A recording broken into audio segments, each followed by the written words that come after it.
دا ہالو مین۔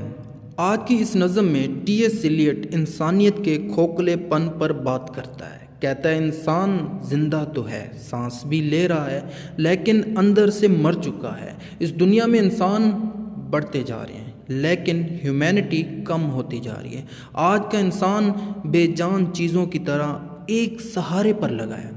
آج کے انسان میں ایمان کی کمی ہے۔ آج جو انسان ہے وہ اسپرچولی ڈیڈ ہے۔ سستی، کاہلی، نکما پن آج کے انسان کی کریکٹرسٹکس ہیں، خصوصیات ہیں۔ آج کے انسان میں جوش، جذبہ، ہمت، بہادری کی بہت بڑی کمی ہے۔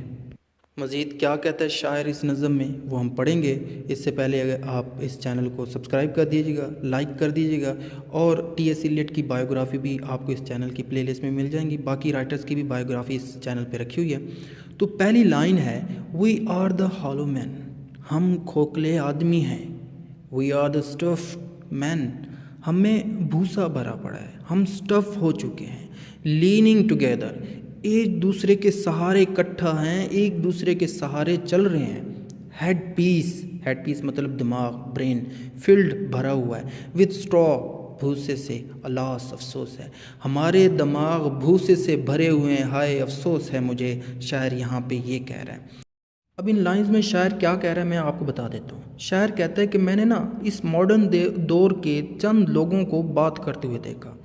وہ کہہ رہے تھے کہ ہم نکمے ہو چکے ہیں، ہم ان ایکٹیو ہیں، ہمارے پاس کوئی کام کرنے کو ہے ہی نہیں، ہمارے پاس جذبے کی کمی ہے، ہمارے پاس جو اسپرٹس ہیں، جو ہمارے پاس اسٹرینتھ ہے، وہ جو ہمارے پاس پیشنز ہیں، ان کی کمی ہے۔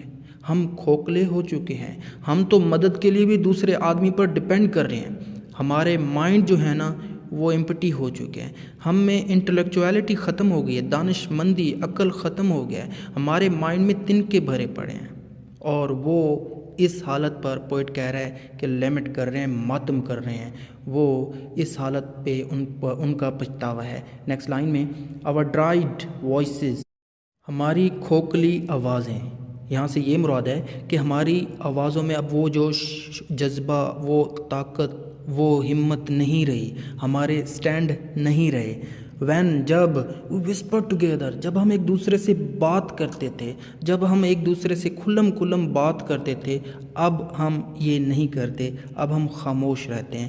are quiet and meaningless، اب ہماری باتیں خاموشی اختیار کی ہوئی ہیں، اب ہماری باتیں بے معنی ہیں، اب ہماری باتوں میں وہ فیلنگز نہیں ہیں، ایسا ہمیں لگ رہا ہے۔ شاعر اور وہ لوگ یہ سوچ رہے ہیں۔ ایز ونڈ ان ڈرائی گراس، جیسے خشک گھاس پر ہوا چلے، اور ریٹس فیڈ اور بروکن گلاس ان آور ڈرائی سیلر، جیسے تہخانے میں شیشے پر چوہے چلتے ہیں۔ اب یہاں پر ان لائنز میں شاعر کیا کہہ رہا ہے؟ کہتا ہے کہ کھوکھلے آدمی کھوکھلی آوازوں کے سوا نہیں بول سکتے، وہ کھلا بات نہیں کر سکتے، وہ صرف وسپر کر سکتے ہیں۔ وہ اندر سے مر چکے ہیں تو ان کا اب سہارا وسپرنگ بن گیا ہے، ان کی باتیں جو ہیں وہ بے معنی، بے فائدہ ہیں۔ پوئٹ ہمیں کہتا ہے کہ ان کے جو اب وسپر ہیں وہ سرگوشیاں اب ہمیں ایسے سنائی دیتی ہیں جیسے خشک گھاس میں سے ہوا نہیں چل رہی ہوتی، ان کی اب آوازیں ہمیں ایسے سنائی دے رہی ہیں، یا ان کی سرگوشیاں ہمیں ایسی سنائی دیتی ہیں، ان کی وسپر ہمیں ایسے سنائی دیتے ہیں جیسے تہخانے میں ٹوٹے ہوئے شیشے پر چوہوں کے رینگنے کی آواز پیدا ہو رہی ہو۔ نیکسٹ لائن میں شاعر کہتا ہے shape without form, shade without colour, ہماری شکلیں بے ڈنگی، ہمارے رنگ بے رنگ ہو چکے ہیں، پیرالائزڈ، مفلوج ہو چکے ہیں، فورس، طاقت، جیسچر وداؤٹ موشن، ہماری طاقت، ہماری پاور، ہماری فورس اب پیرالائزڈ ہو چکی ہے، مفلوج ہو چکی ہے، ہمارے اشارے جو ہیں، جو ہمارے جیسچرز ہیں، وہ بھی اب موشن میں نہیں ہیں، وہ بھی بے حرکت ہیں، ان کے بھی اب کوئی خاص سمت نہیں ہے، کوئی خاص ڈیسٹینیشن نہیں ہے۔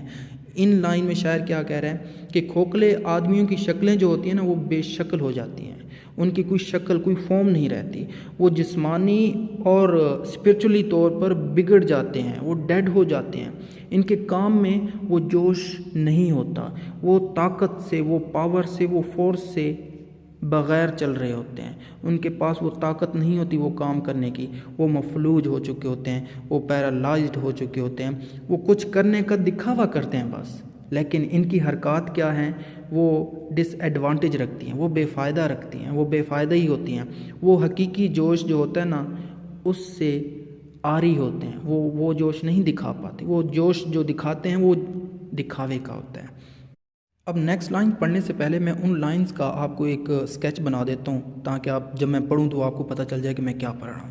اب جو ہم پڑھنے والے ہیں ان لائنز میں شاعر کہتا ہے کہ جو لوگ پہلے مر چکے ہیں نا، جو ہمارے آباء و اجداد تھے، وہ چست تھے، وہ چالاک تھے، ان میں طاقت تھی، ان میں جذبہ تھا، ان میں جوش تھا، ان میں وہ کام کرنے کی ہمت تھی جو آج ہم نہیں کر پاتے، ان میں آبجیکٹیوز تھے، ان کے کلیئر آبجیکٹیوز تھے، اپنی موت کے بعد وہ دوسری دنیا میں جا چکے ہیں، وہ ہم جیسے کھوکھلے آدمیوں سے بالکل ڈیفرنٹ ہیں۔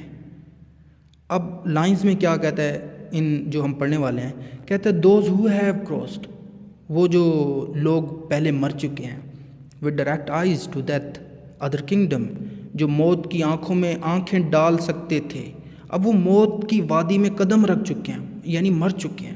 Remember us if at all not as lost, ہمیں یاد کرتے ہیں، اگر کبھی ہمیں یاد کریں بھی تو ہمیں نہیں سمجھتے، یعنی یہاں پہ یہ کہہ رہا ہے کہ وہ ہم پہ اب کیا کر رہے ہیں، اب ہم پہ وہ طنز کر رہے ہیں، اب ہم پہ وہ سٹائر کر رہے ہیں کہ ہم ان کی طرح نہیں ہیں، ہم لاسٹ ہیں، ہم اب نکمے بن چکے ہیں، ہم میں وہ طاقت نہیں رہی جو ان میں تھی۔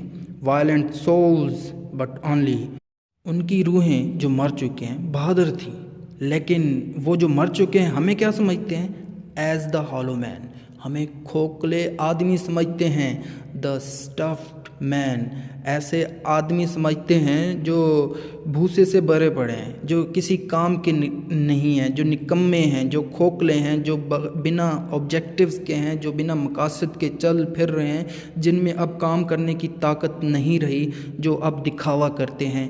تو یہ تھی آج کی نظم، امید ہے پسند آئی ہوگی، پسند آئی ہے تو لائک کیجیے گا، سبسکرائب کیجیے گا، دوستوں کے ساتھ لازمی شیئر کیجیے گا، اور آپ کے سیلیبس کی باقی پوئمز بھی آپ کو اسکرین پر یا پلے لسٹ میں مل جائیں گی۔ Thank you for watching this.